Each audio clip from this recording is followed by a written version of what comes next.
Ah, sim. Ok, Agora sim. ok. Então, está gravando. Pronto. Então, desde o dia 8 de Irmão, janeiro, quando nós fui eu que apertei aqui, tivemos tá? essa pregação, Ah, não é? sim. É, surgiu, então, a ideia da gente trabalhar o livro do profeta Zacarias. Agora, o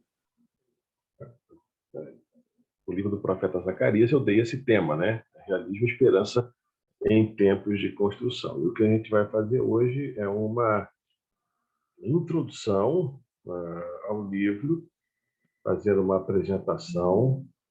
Eu não sei o que está acontecendo aqui, está travando. Um momento só, gente. Não, tá dando para ouvir bem. Tá, né? Uhum. Eu vou voltar a. Peraí. Então, foi essa ideia da gente explorar no livro do profeta Zacarias. Tá. Vamos ver se agora vai.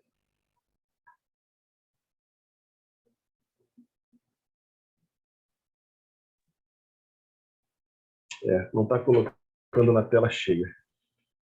Mas tá bom assim, dá para ver. Pronto.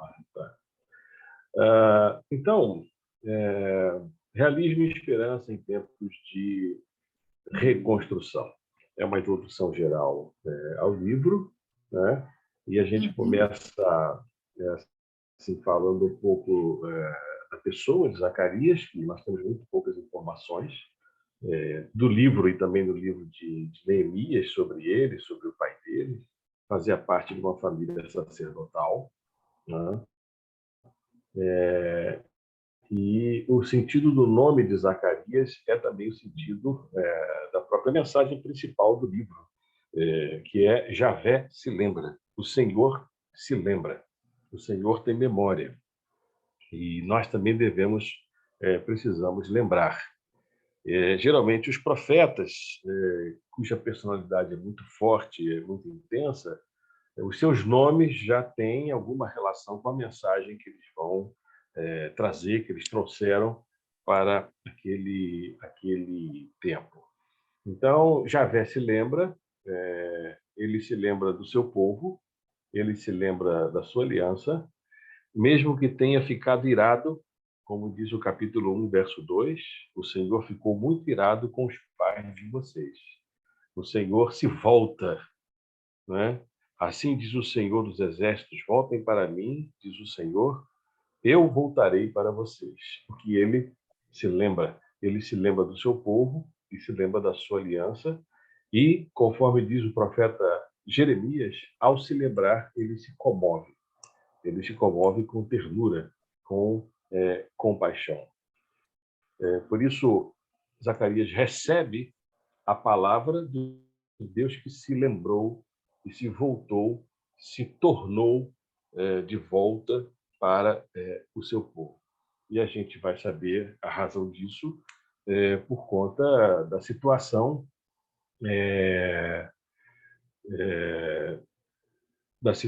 vivida pelo povo histórica, né, do exílio e do período da restauração que a gente vai explicar. Ele é filho de Ido ou de Ad, conforme a tradução, de uma linhagem sacerdotal, né? Ele fez uma pregação intercalada com outro profeta chamado Ageu, né, que antecede o livro de Uhum. Zacarias. Só que Ageu tem uma pregação muito mais curta, né? E Zacarias tem um prolongamento da sua mensagem lá pelo ano 520, né, antes de Cristo. Eu considero Zacarias um profeta, né? Não somente eu, mas a tradição, né? A tradição tanto judaica como também cristã, ele é um profeta e também um visionário, né? Alguém que tem a capacidade de olhar, de ver. E eu quero entender o livro de Zacarias como um profeta que está vendo, né? Está vendo a história, está vendo a situação concreta que as pessoas estão passando no seu tempo, está vendo também a mão de Deus por trás da história e está vendo vir a ser do que Deus está por fazer. né? O profeta não é aquele que adivinha o futuro, né? O profeta não é aquele que exatamente diz o que vai acontecer, quando e como que vai acontecer. Ele não é um adivinhador, né? Ele é alguém que está vendo a mão de Deus na história e, por conta disso, ele prevê e antevê o que vai acontecer, porque Deus está agindo. Ele olha tanto para trás, para o passado, como também para a frente, né? Mas a partir de uma clara e nítida consciência do que está acontecendo no seu presente, né? Por isso, todo o livro do profeta Zacarias é uma profecia visionária, né? Agora, quando a gente diz visionário, né, não é que ele foi uma pessoa surtada, né, delirante, com êxtases religiosos assim fora de si, né?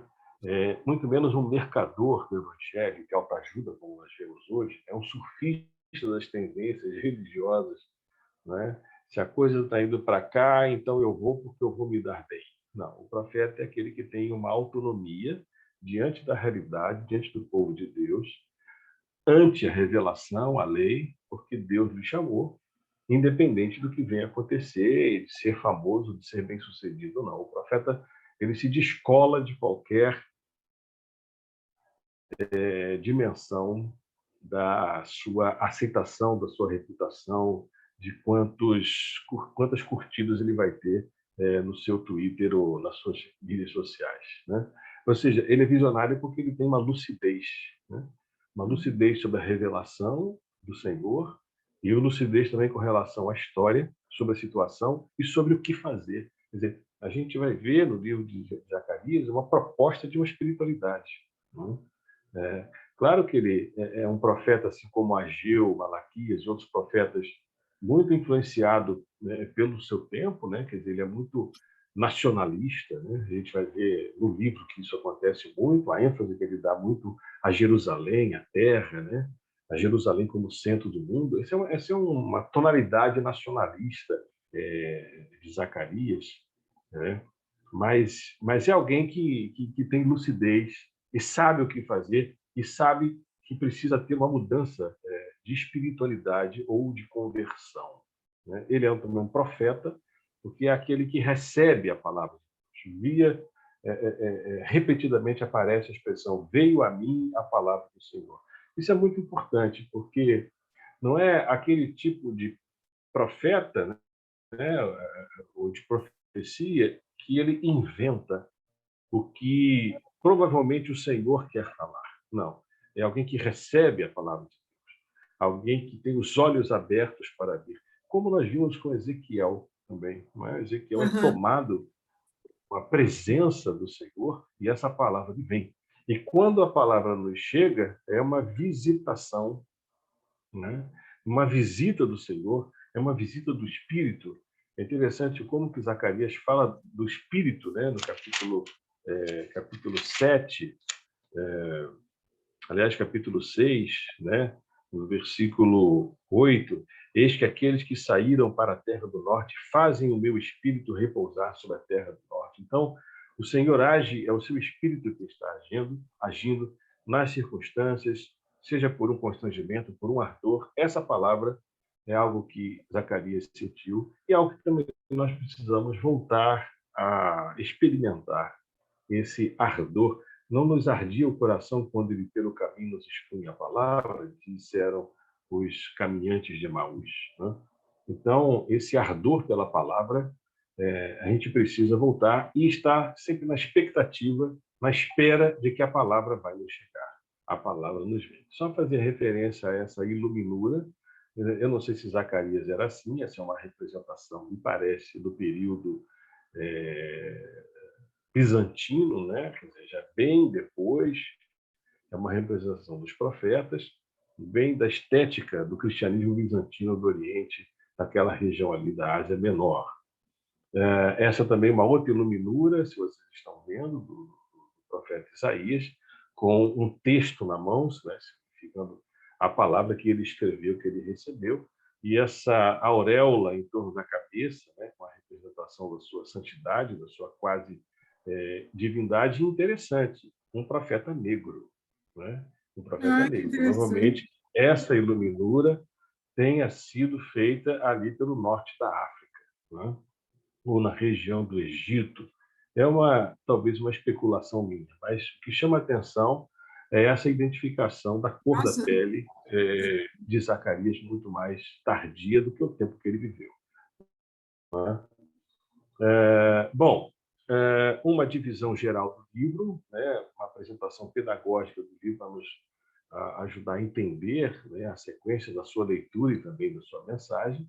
Podemos dividir em 3 partes. Isso depende de cada intérprete, né, de cada autor que vai trabalhar o livro de Zacarias, mas para nós aqui é suficiente a gente ter essa visão dessas divisões, dos capítulos 1 a 8, né?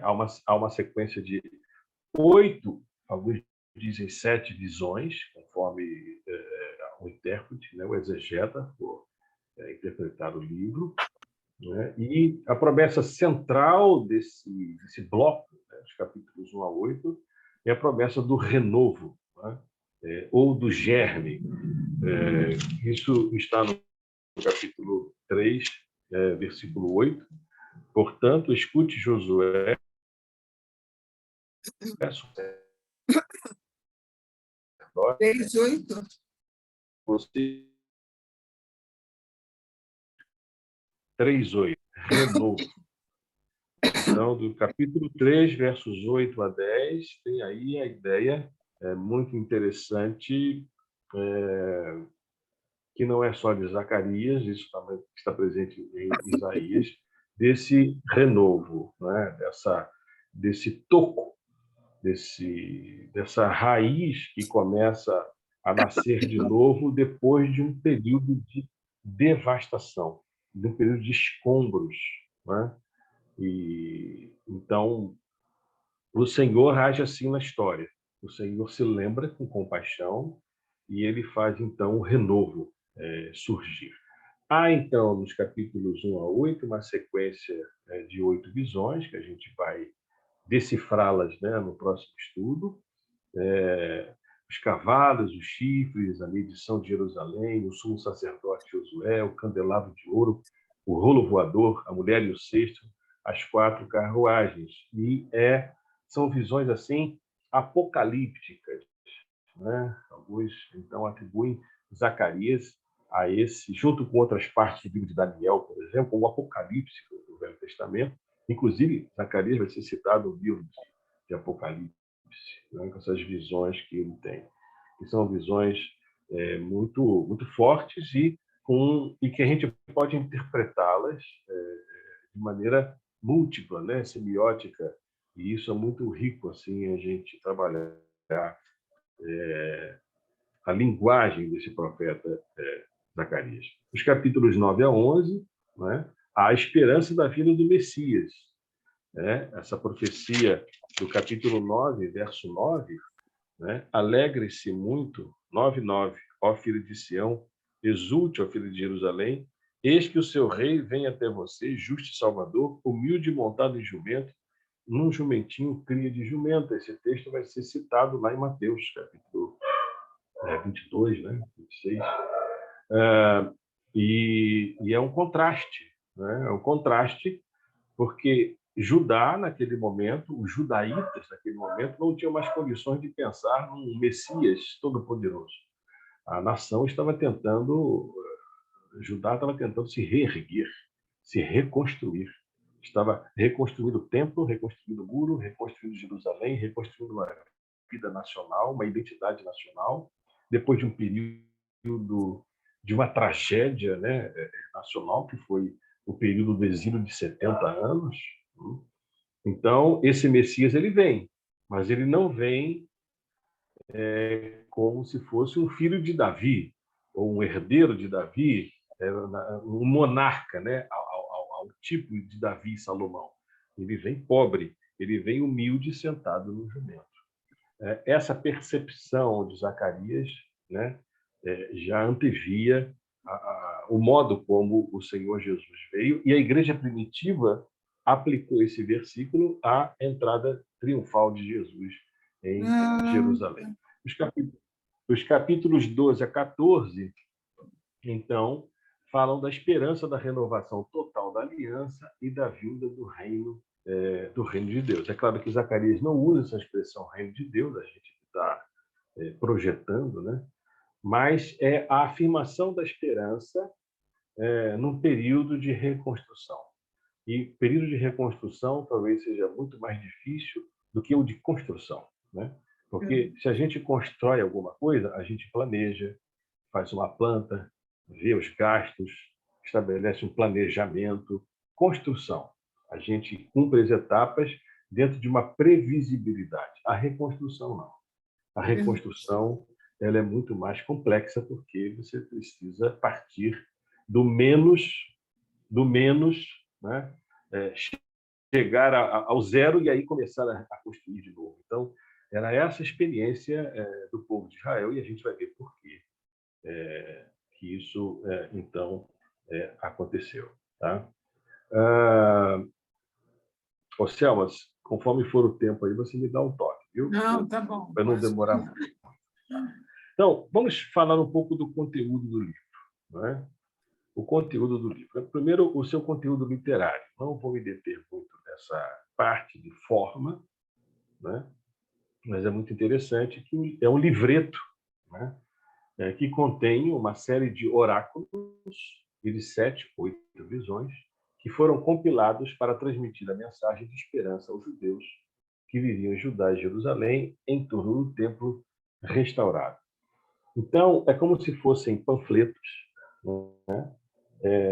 Que foram guardados da pregação de Zacarias, que essa pregação deve ter causado um impacto muito grande naquela geração, né? E, posteriormente, essas pregações foram, então, guardadas, escritas, né? Guardadas, colecionadas, tá? E, então, arrumadas, rearrumadas. Então, são oráculos porque são visões e palavras a partir de uma epifania, né? Eu vou usar uma palavra técnica, né? A epifania é uma experiência com o sagrado, com o sobrenatural, com a presença de Deus, de uma divindade. São oráculos, né? E esses panfletos foram guardados e arrumados num livreto, né? A partir das visões que ele teve no seu período, tá bom? Agora, vou me deter um pouco mais sobre o conteúdo histórico, porque esse conteúdo histórico é determinante para a gente entender a palavra e a mensagem do livro, não é? Então, a gente primeiro começa um pouco com a datação do livro, né? Isso nos ajuda muito, capítulo 1, verso 1, né? Que a gente pode ler, no 1:1. No 8º mês do 2º ano do reinado de Dario, a palavra do Senhor veio ao profeta Zacarias, filho de Baraquias, filho de Ido, dizendo. Então, também no capítulo 7, verso 1, vem uma outra datação do livro. No 4º ano do reinado de Dario, no 4º dia do 9º mês, que é o mês de Quisleu, a palavra do Senhor veio a Zacarias. Tá? Isso, segundo os estudiosos, né, tentando aí uma datação mais precisa, entre os anos 520 e 518 a.C. Né? A gente conta os anos de trás para frente. Né? Então, a pregação de Zacarias deve ter durado aí uns 2 ou 3 anos. Tá? A pregação de Ageu durou alguns meses, tá bom? Coisa de 3 a 4 meses, talvez 6 meses a pregação de Ageu, os dois são contemporâneos. Zacarias se estende além, tá? De 520 a 518. Fazendo aqui uma matemática, o povo tinha voltado do exílio mais ou menos em 538, uns 20 anos atrás, lá com Esdras, com Zorobabel, com Neemias, a gente se lembra um pouco dessa história. Então, mais ou menos 18, 20 anos atrás, a reconstrução já tinha começado, né? E foi num momento muito crítico dessa reconstrução, o templo já estava levantado, os muros já estavam também levantados, mas havia um espírito de desânimo, de falta de horizontes sem que ninguém enxergasse o que vai ser de Israel, o que vai ser de Judá, do povo de Deus, o que vai ser da gente. Né? Não há nenhuma luz no fim do túnel. Nós estamos aqui nessa terra, conflitos para todos os lados, que a gente vai ver depois, conflitos de terra, conflitos econômicos, oposições, instabilidade, violência, né? Uma terra instável. Né? Estamos aqui com o templo, uma cidade ainda inacabada, está tudo inacabado. O templo que a gente reconstruiu não é aquele templo de Salomão, é um templo de segunda categoria, né? Não tem mais aquela glória do primeiro templo. Essa foi a pregação de Ageu, né? E parece que Deus não tem mais nada a ver com a gente. Parece que Deus realmente nos abandonou, nos tirou de volta da terra, né, do exílio da Babilônia, e nos trouxe para cá, e não há mais assim o que esperar, senão ir vivendo o dia a dia sem que tenha nenhuma esperança para além. E aí insurgem-se Ageu e Zacarias, trazendo, então, a mensagem de restauração. Mas uma restauração que ultrapassa a mera restauração política, a restauração econômica, a restauração social, religiosa, do culto, da liturgia, da ordem, do sacerdócio. É uma restauração da vida, né? É uma restauração da graça de Deus, uma restauração porque o Senhor se lembra. Né? Vocês estão se esquecendo de quem foi Deus na nossa história, mas Deus não se esqueceu de nós, ele se lembra. Por isso, ele está pronto para continuar a restaurar. Né? E o que diferencia também a profecia de Zacarias, e isso está claro no capítulo 2, verso 10 a 12, né? Quando ele fala assim: alegre-se e cante, ó filha de Sião, porque eis que venho e habitarei no meio de você, diz o Senhor. Naquele dia muitas nações se juntarão ao Senhor e serão o meu povo. Habitarei no seu meio, e vocês saberão que o Senhor dos exércitos é quem me enviou a vocês. Então o Senhor herdará a terra de Judá como a sua porção e voltará a escolher Jerusalém. No capítulo 7, verso 4, né, Bonito, tem uma né? expressão que é central. Né? Aliás, capítulo 7, verso 3. Perguntando aos sacerdotes que estavam na casa do Senhor dos Exércitos e aos profetas: devemos nós chorar, continuar a chorar? Não, é o capítulo 7, verso 5. Pergunte a todo o povo desta terra. Essa expressão na minha versão, eu não sei como está na versão de vocês, capítulo 7, verso 5. Pergunte ao povo desta terra. Ou seja, o povo desta terra é o povo da terra. São os mais pobres, os mais simples. Porque os que voltaram do exílio não foram aqueles que se deram bem em Babilônia. Os que se deram bem em Babilônia continuaram em Babilônia. Ou seja, quem volta para a terra prometida, né, para Jerusalém, é o povo que precisava de, né, se virar na vida. E encontra também um outro povo pobre que já estava lá, né, que não deixaram de ser judeus, eram judaítas. Né? Então, ao povo desta terra é que Zacarias dirige a sua pregação, aos sacerdotes, aos profetas, né? Mas principalmente ao povo desta terra. Né? E propõe um programa de restauração. Né? Não dá tempo hoje, mas quando a gente chegar no capítulo 6, o capítulo 6, versos 9 a 15, é um panfleto, é como se fosse um programa de um partido político. O que a gente tem que fazer para retomar a vida nacional? Zacarias, Capítulo 6, 9. 9 a 15. Tá? Sim.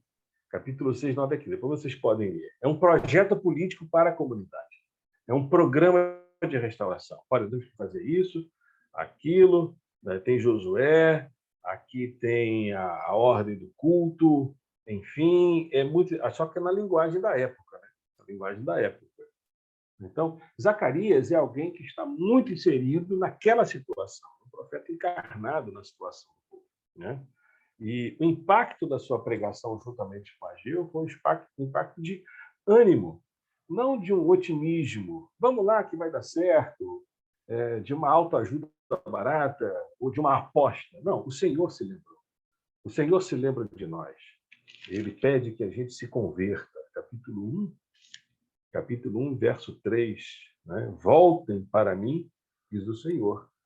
E porque vocês voltam para mim, eu então continuarei a restaurar vocês. O Senhor andou irado com os pais de vocês, capítulo 1, verso 2. O Senhor ficou muito irado com os pais de vocês, por isso aconteceu o exílio. Ora, o passado já passou. Vamos viver agora o presente, tá bom? Agora, o Senhor quer que vocês se voltem para Ele. Diz o capítulo 1, verso 4, né? Vocês não devem ser como os pais de vocês. Tá? Os primeiros profetas clamaram e eles não ouviram. Os primeiros profetas falaram: convertam-se dos seus maus caminhos e das suas obras mais. Mas eles não ouviram e nem me deram atenção. E onde que os pais de vocês estão? Né? Os profetas não estão mais vivos. Os profetas não são eternos. Os profetas avisaram. Os pais de vocês não ouviram. E por isso aconteceu o que aconteceu. Mas agora, convertam-se. Voltem-se para mim, porque eu, o Senhor dos Exércitos, a minha intenção é tratar vocês com compaixão, né? É tratar vocês de maneira diferente que eu tratei com os pais de vocês. E aí você tem uma sequência das 7 visões. Então, é ânimo, é alma, né? É coragem, é disposição, é predisposição, né? Ou seja, a partir da força que o Senhor traz, a gente vai viver. Né? Eu gosto muito quando Paulo fala em Filipenses, né? Fortalecemos na força do Senhor. Quer dizer, é meio redundante falar, né? Sejam fortalecidos na força do Senhor. Então, é um pouco isso, a gente ir vivendo dia a dia na força que vem de fora, mas com a nossa força também. Né? Hoje eu estava até brincando com um amigo meu que vai defender aí, vai se tornar titular de do Instituto Federal lá no Maranhão, né? O que o anjo falou para Gideão: vai nessa tua força. Você tem força. Agora, vai nessa tua força com a força que o Senhor dá também. Então, era isso que Zacarias e Ageu estavam trazendo. Eu acho que vocês estão vendo aí o mapa, né? É o Sim. mapa para vocês terem uma ideia dos limites do Império Persa. Aqui nós estamos falando do Império Persa, tá bom? O Império Babilônico acabou, tá bom? Ciro, né? Ciro inaugura um período novo no ciclo da história, da sequência dos impérios, né? Depois do Império Persa, do Império Grego, o Império Romano. Nesse momento, é o Império Persa. Tá bom? E esses são os limites aí do Extremo Oriente, chegando até a Ásia Menor, o Egito, né? Aí o Mar Mediterrâneo, entrando já na Europa. Né? O Império Persa ele controlou toda essa região. E se vocês identificarem aí no mapa, onde tem aí mais ou menos à esquerda, né? No meio da tela, no slide, você tem aí Sidom, Damasco e Jerusalém. Tá? Jerusalém. O que o Império Persa fez? Ao contrário de Babilônia, o que Babilônia fazia? Babilônia pegava as elites das cidades que ela conquistava e levava para a sua capital, para Babilônia.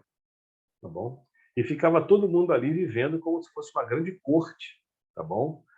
E quando essas elites migravam para a Babilônia, traziam também as riquezas daquela cidade, daquela terra, para sustentar todo mundo ali. Claro que a Babilônia concentrava a maior riqueza. A política internacional do Império Persa, que foi o primeiro movimento de globalização da história, justamente cada um fica no seu lugar. Então, o Império Persa começou a reenviar para as suas terras de origem aqueles que tinham sido tirados dela. Ah, Tá sim. bom? E aí estabeleceu nessas fronteiras aqui, um sistema de autonomia dessas novas províncias, né, dessas satrapias, com a cobrança de impostos e uma promessa também de defesa militar. Né? Então, esses povos voltavam para as suas terras de origem, pagavam impostos para, né, a capital, para o Império Persa, e o Império Persa, então, os protegia, reconhecendo a sua autonomia política e religiosa e territorial, só que dentro dos limites desse império. Tá bom? É aí que a gente entende como e por que o povo que estava lá na Babilônia, no exílio, volta, né, sendo Ciro esse libertador. Ele é chamado, no capítulo 45 de Isaías, né, como instrumento de Deus. Ciro, meu servo. Ele nem sabia disso.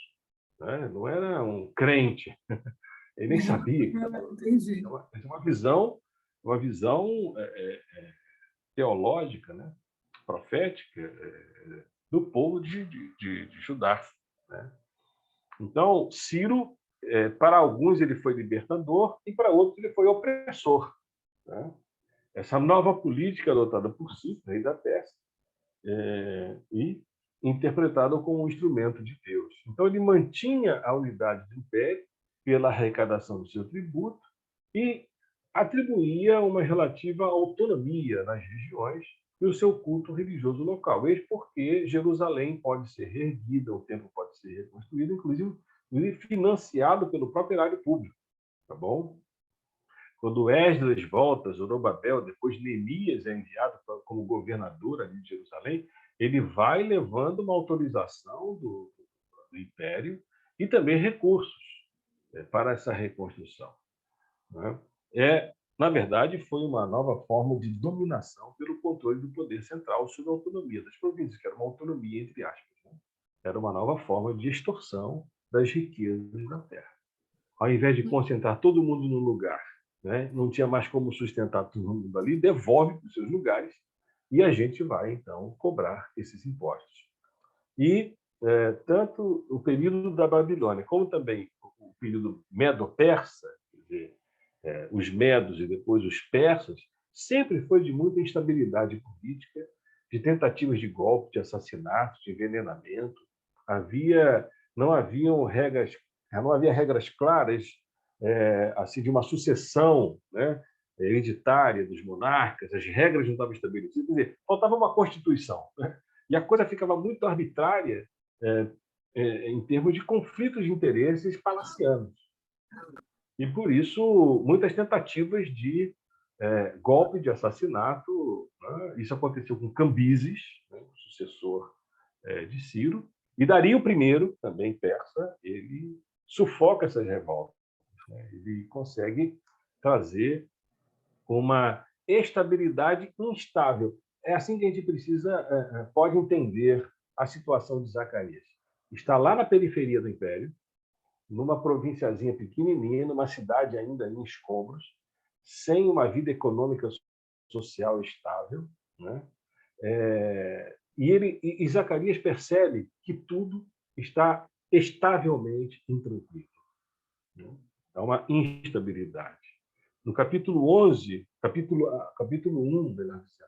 1, verso 11, dentro da primeira visão que Zacarias teve, ele fala assim: eles responderam ao anjo do Senhor que estava entre as burtas e disseram: nós já percorremos a terra, e eis que toda a terra está agora calma e tranquila. Okay? Por que a terra está agora calma e tranquila? Né? Por causa dessa instabilidade. Então, Ciro foi alguém muito importante, né? Que começou um novo ciclo da história, e o Império Persa se tornou um império poderosíssimo, né? Foi ser superado depois pelo Império Grego, né? E pelos romanos também. Mas o Império Persa inventou, por exemplo, o sistema de correio, né? De comunicação, de estradas, de comunicação. Isso vem lá do Império Persa. Né? Quer dizer, as comunicações oficiais, desde a capital para essas várias províncias, a cobrança de impostos, né? tudo isso veio do Império Persa antes mesmo do Império Romano, né? Foi a primeira tentativa de globalização, né, em termos de economia e também de cultura, né? Porque não havia uma cultura hegemônica, mas várias culturas dentro de uma ordem comum. Isso é globalização, teoricamente, né? Então, o povo de Judá, que estava no exílio, volta, né, em 538. Ciro permitiu a volta dos judeus para Jerusalém e a reconstrução do templo. Foram levas de caravanas que estão registradas no livro de Esdras e no livro de 1 Crônicas, né? Eu acho que é 2 Crônicas aqui. Então, são levas de caravanas. E começa a restauração.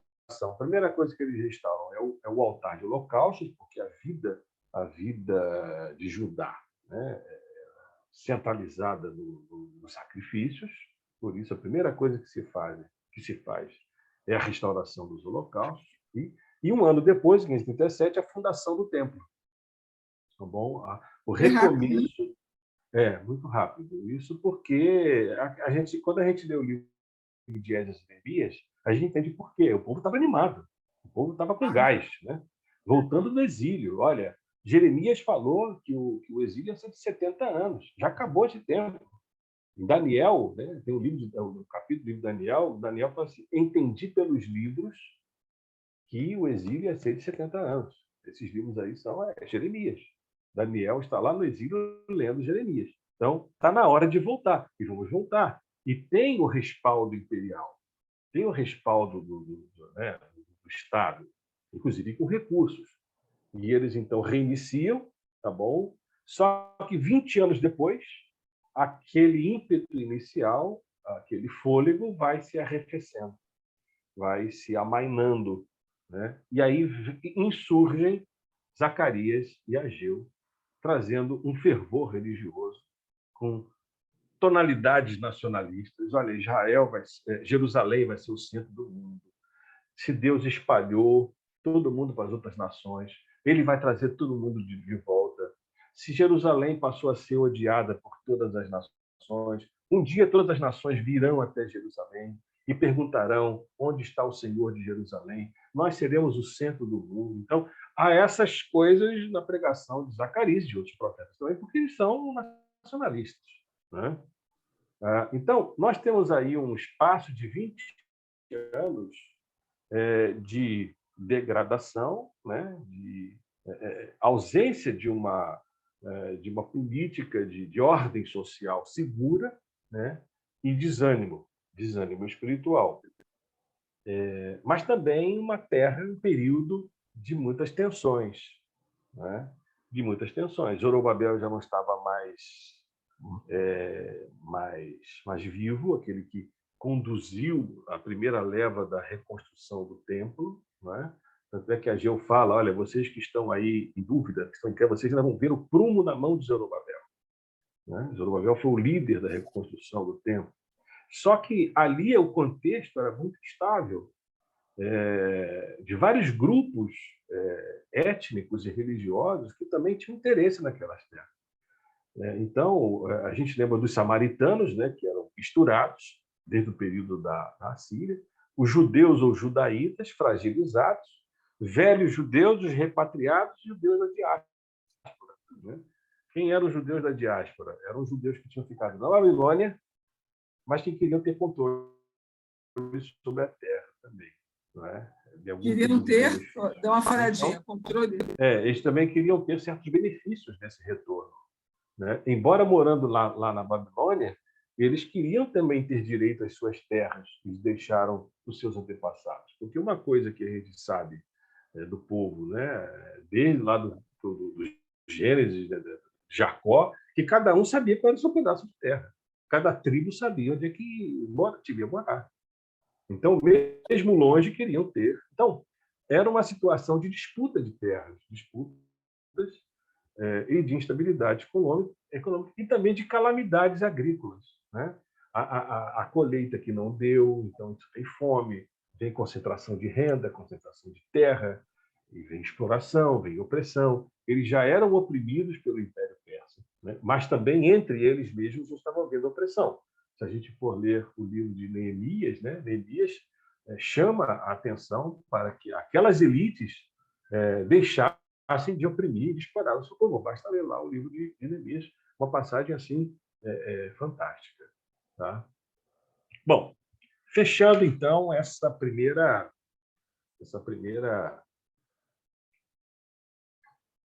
introdução geral ao livro de Zacarias. Né?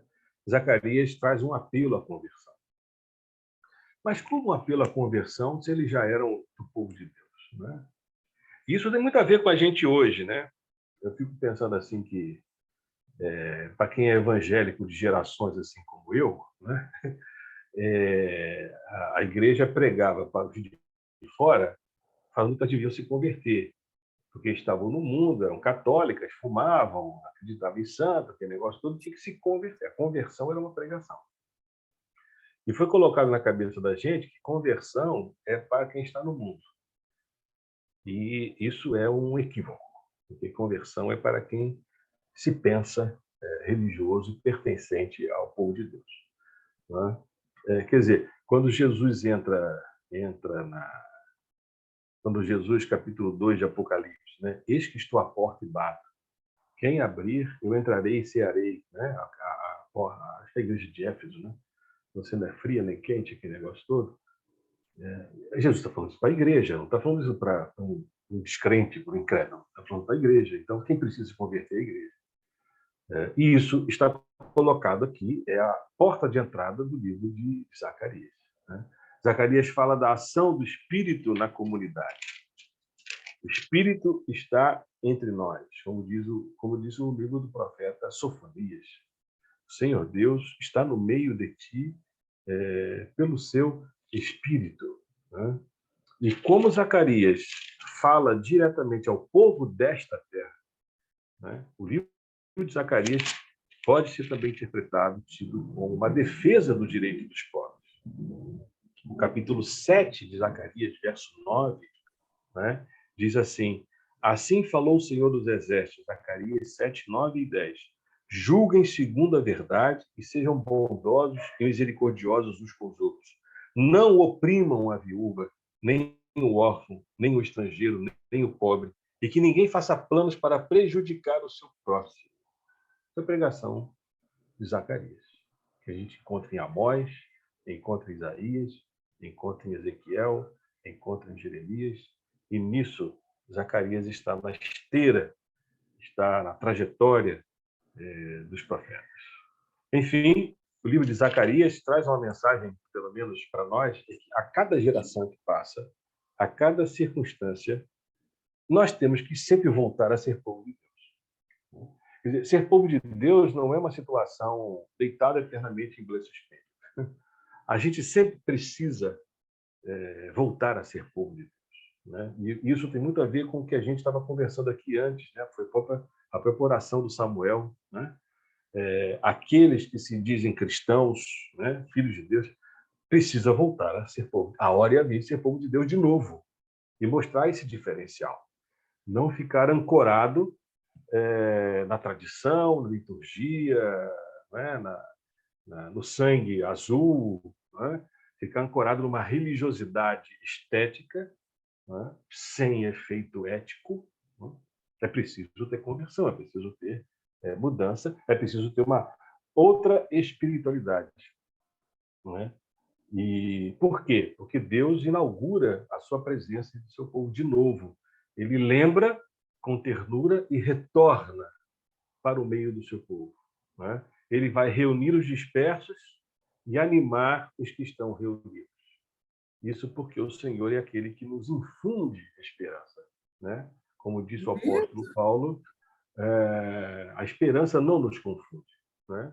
A esperança ela não vem só de nós, né? Do bibotinismo, ela vem daquilo que o Espírito nos infunde. É preciso, então, reorganizar Jerusalém, e reorganizar Jerusalém é mais do que reorganizar uma cidade, é reorganizar a vida, é reorganizar os sentimentos, as emoções, a própria relação com Deus, uns com os outros. É preciso retomar a vida, porque o rei chegará. Né? Nós veremos mais adiante no capítulo 6, né, quando ele vai falar da sua oitava visão sobre Josué. Josué é um sacerdote que, ao mesmo tempo, é rei. Naquele momento, Judá estava sem o sacerdócio regular e sem o rei, sem a linhagem real. Quem é o Messias?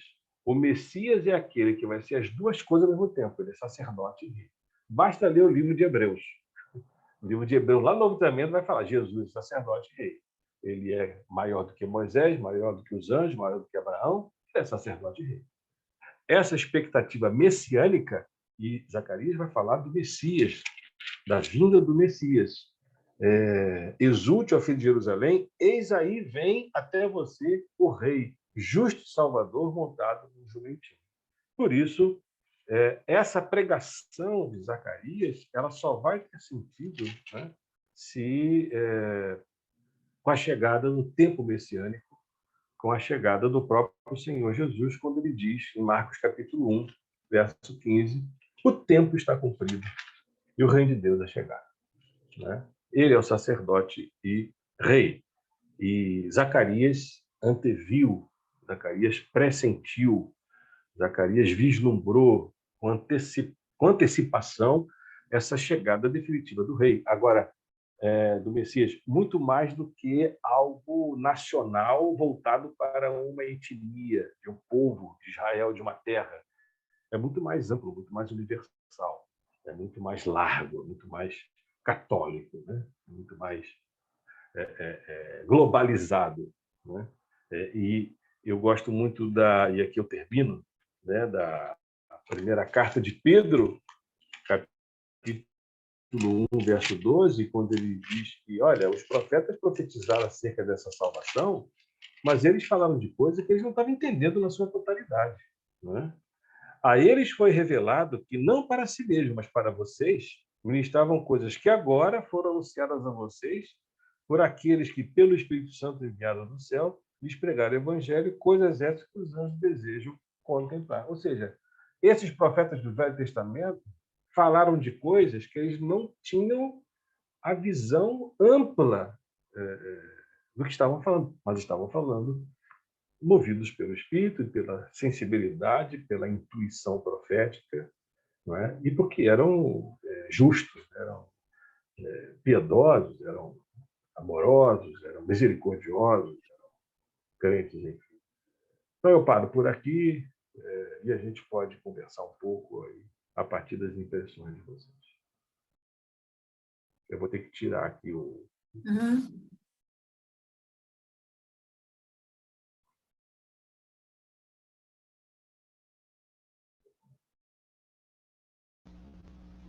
Continua gravando? Eu acho que está gravando. Continua gravando. A gente pode desligar, ou depois a gente edita. Uhum. Né? Uhum. Nossa, é um Eu alento. não entendi. Pode parar, né? Acho que pode, né? Acho que sim, né? Na hora do debate.